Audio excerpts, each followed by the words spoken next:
ஒரு அரசன் இன்னொரு நாட்டின் மீது படையெடுத்துச் சென்று கொண்டிருந்தான். வழியில் ஒரு காட்டை கடக்க வேண்டியிருந்தது. அங்கே ஒரு முனிவர் இருந்தார். அவரிடம் தனது வெற்றிக்காக ஆசி பெறச் சென்றான். காட்டில் கடும் குளிர் அடித்தது. முனிவரோ இடையில் மட்டுமே ஆடை உடுத்தியிருந்தார்.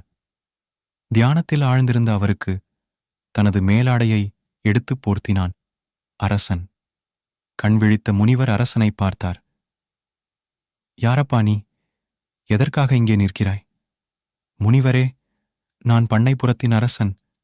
பக்கத்து நாட்டின் மீது படையெடுத்துச் செல்கிறேன். நான் வெற்றி பெற, தங்களிடம் ஆசி பெறவே காத்திருக்கிறேன். சரி, எனக்கு அணிவித்த இந்த மேலாடையை எடுத்துச் செல். உங்களுக்கு குளிரும் என்று தானே அணிவித்தேன். தேவையில்லை, நான் ஏற்கனவே பணக்காரன். இந்தச் சொத்தையும் சேர்த்து சுமக்க தயாராக இல்லை. என்னிடம் இதுபோல் பல சால்வைகள் உள்ளன. அதில் ஒன்றைத்தான் கொடுத்தேன்.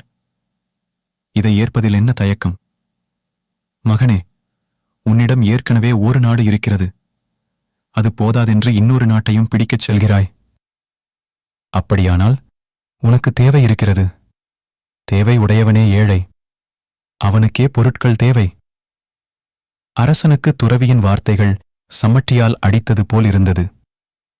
போர் எண்ணத்தை கைவிட்டு நாடு திரும்பினான்